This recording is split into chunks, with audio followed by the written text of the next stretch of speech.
اس کے سائزز کے اندر، اس کے کلرز کے اندر.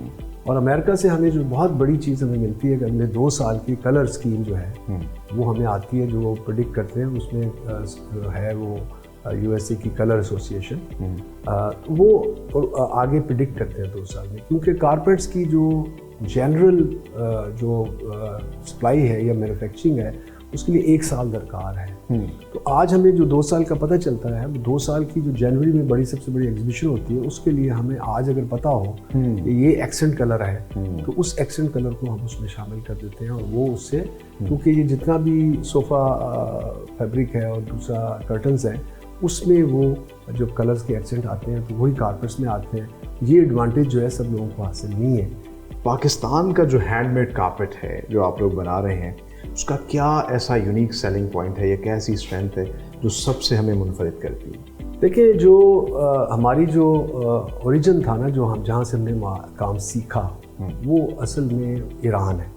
ایران کی جو پروڈکٹ تھی، ڈیزائنز تھے، اور اکبر بادشاہ نے بھی یہاں پہ جب وہ فیکٹری بنائی تو ایران سے ویورز لے کے آئے اور اسی سے وہ متاثر تھے. ہم نے یہ کیا کہ ایران کے جو گڈس تھے وہ اپنی ہی جو ہے سسٹم میں، اپنے ہی رنگ آمیزی میں، اپنی ہی ایک آن میں چلتے رہے. اب وہ جب ہمیشہ ریپیٹ بنتے رہے اور جب وہ لوگ تھک گئے کہ یہ تو وہی رنگ ہے، تو ہم نے یہ سیکھا کہ جو کلرز ان کے ہیں، ڈیزائن چاہے وہاں سے لیا جائے، لیکن کلرز کی دنیا میں وہ ان کے مطابق چلے جائیں. یہی ایک فرق تھا جس کی وجہ سے وہ ایک بہت بڑا ٹرن اراؤنڈ ہوا اور ہم نے ایک ایرانی قالینوں کو ایک نئی زندگی ہم نے دی، ڈیزائنز کو، اور اس کے اندر پاکستان میں. تو یہ ایک شناخت بن گئی پاکستان کی، اور پاکستان میں بہت تیزی سے یہ ہم نے وہ اسٹیبلش کیے. ایک پاکستان کی جو پروڈکٹ ہے وہ ایک شناخت ہے. پاکستان اپنی جگہ مکمل طور پر بنا چکا ہے کہ ہم ایکنالجڈ ہیں کہ ایک پاکستان بھی ایک one of the major producer of carpet. کتنی بڑی یہ ہینڈ میڈ کارپیٹ انڈسٹری ہے، پاکستان کا اس میں کتنا شیئر ہے؟ دیکھیے، یہ جہاں تک تو اگر اوور آل آپ دیکھتے ہیں تو اس میں تو بہت بڑے ممالک جو میجر ممالک ہیں، جس میں چائنا اور انڈیا اور ٹرکی اور ایران اور افغانستان، کیونکہ وہ وار کی وجہ سے ہمارے ساتھ منسلک ہو گیا تو ہمارے ساتھ سارا آ گیا، سینٹرل ایشیا بھی. تو یہ تو میجر جو ہے جو بلینز میں ہے. اور لیکن اگر ہم اس پہ دیکھیں کہ ہماری اپنی جو پاپولیشن کے مطابق جو ہمارا شیئر ہے، وہ ہم بہتر شیئر ہے ہمارا، کیونکہ ہم انڈیا جو ہے وہ اس وقت ہے لوور رینج آف پرائس میں اور لوور میں زیادہ میجورٹی، لیکن اس کے اوپر تھوڑا سا وہ ایک مڈل سے اور تھوڑا سا بہت سا ایک فائن آتا ہے تو وہ کشمیر سے آتا ہے، کشمیر. لیکن ہم جو ہیں، ہم نے جو شروع کیا ہے وہ مڈل اور اپر پہ گئے ہیں. کسٹمرز کو سنا اور جو ایک پروڈکٹ بنانا چاہتا ہے، جو اس کی کلر اسکیم ہے، جو اس کی ڈیمانڈز ہیں، اس کو پورا کیا تو اس سے ایک وہ پروڈکٹ جو تھی وہ نئی ایک شکل میں سامنے آئی اور وہ ہم نے بڑی تیزی سے اس میں ہم نے مطلب آپ اس میں کسٹمائزیشن کی طرف لے گئے کہ جس طرح کی جو کسٹمر کی ریکوائرمنٹ ہے وہ چیز جو ہے فلفل کی جائے. اچھا، آج کے دور میں سسٹینیبلٹی پہ بہت بات ہوتی ہے، انوائرمنٹ جو ہے وہ ہماری صحیح رہنی چاہیے. اس کے لیے لاہور کارپیٹ مینوفیکچرنگ کیا کام کر رہی ہے؟ ہماری کمپنی کا اعزاز یہ رہا ہے کہ شروع سے لے کے آخر تک ہم نے ہر چیز کو ایک پروفیشنل طریقے سے لیا ہے. اور جو کارپیٹ جو کہ ایک ہمیشہ ان آرگنائز سیکٹر رہا ہے، اس میں ہم نے آرگنائزیشن ہی کو سب سے بڑا اہم سمجھا ہے. تو اس لیے ایک نمایاں ہماری جو یہ پوزیشن ہے اس کارپیٹس کے اندر، وہ نہ صرف کہ پاکستان میں بلکہ دنیا میں جو بھی جتنی بھی اہم بڑی کمپنیز ہیں وہ لاہور کارپیٹ سے مکمل طور پر آشنا ہیں، چاہے ہم ان سے بزنس کر بھی رہے ہیں اور چاہے نہیں بھی کر رہے ہیں. کمیونٹی کے لیے بھی اور ورکرز کے لیے بھی کچھ کام کر رہے ہیں اس میں؟ جی ہاں، ہم جو کمیونٹی کے لیے کام کر رہے ہیں وہ یہ ہے کہ اس وقت ہم 4 اسکول جو ہیں، ہم چند کارپیٹ جو ہیں وہ والے ہیں اور ہمارے جو امپورٹر ہیں جرمنی میں، ان سے رفاقت کے ساتھ ہم ان کی جو ہے تو، لیکن شروع تو ہم نے ایسے ہی کیا تھا، لیکن ہم اس کو اب ہم 90% جو ہے وہ خود فنڈنگ کرتے ہیں. اس کی جو ہمارے کارپیٹ والے ہیں دوست سارے، تو وہ کیئر اینڈ فیئر کے نام سے ہم اسکول چلا رہے ہیں. اور اس وقت ہمارے پاس 2500 بچے ہیں جو ایک اعلیٰ ترین جو انوائرمنٹ کے اندر جو ہم اسٹڈی کر رہے ہیں نرسری سے لے کے میٹرک تک ماشاءاللہ، اور ان کے ریمارکیبل جو ہے وہ مارکس آتے ہیں جو ہمیں جہاں سے فارغ التحصیل ہوتے ہیں. یہ ہماری ایک ذمہ داری ہے جس کو ہم سمجھتے ہیں کہ پورا کرنا چاہیے. یہ کسی پہ کوئی احسان نہیں ہے کہ ہم اس ملک میں کام کر رہے ہیں. اس ملک کی جو ہے ہم نے بقا جو ہے ہمارے لیے سب سے بڑی اور یہ لوگ ہی ہماری اسٹرینتھ ہیں. آپ نے بتایا کہ جو ویور ہے آپ کی اصل لوگ ہماری فیملی ہے. بالکل ایسے ہی وہ تو ہماری فیملی ہے کہ وہ جس کے ساتھ ہم کام وہ جو ہمارے کام کریں گے تو ہم یہ کام آگے کر سکتے ہیں ایسے. لیکن ایک جو بڑی ایک میں آپ کو زبردست مثال دینا چاہتا ہوں کیونکہ اس میں گھروں میں آپ یہ قالین کا جو کام ہے اون ہے اس کی جو ادائیگی ہے وہ گھروں میں پہنچا رہے ہیں آپ.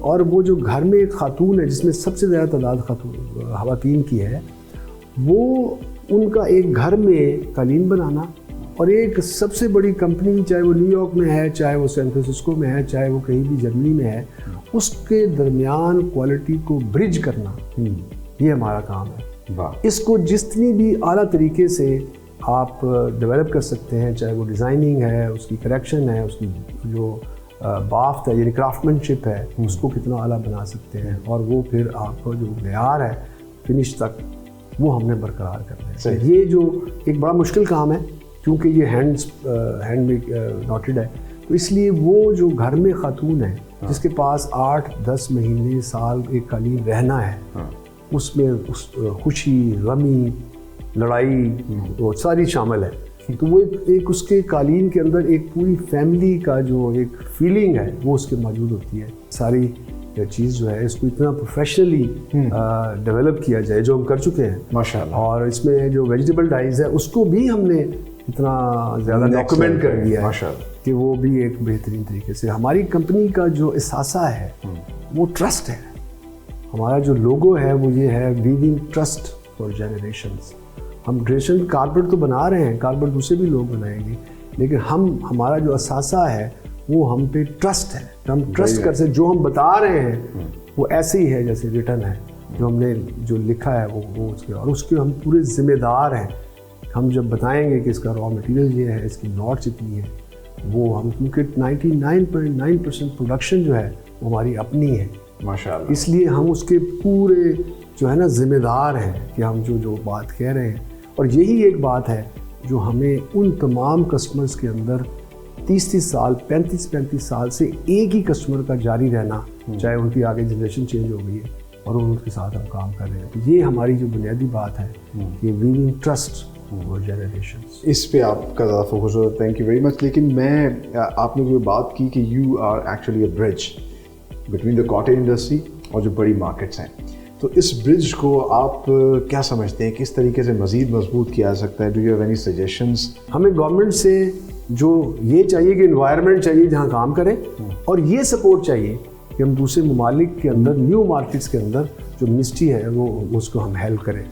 اس میں جیسے فار ایسٹ ہے اس میں سارے ممالک کے ساتھ ہم نیگیٹو ٹریڈ ڈیفیسٹ میں ہیں لیکن انہوں نے ڈیوٹیز لگائی ہوئی ہیں ہمارے اوپر تو وہ اگر ہمیں ڈیوٹیز کے اندر وہ ہمیں ریلیف کرائے.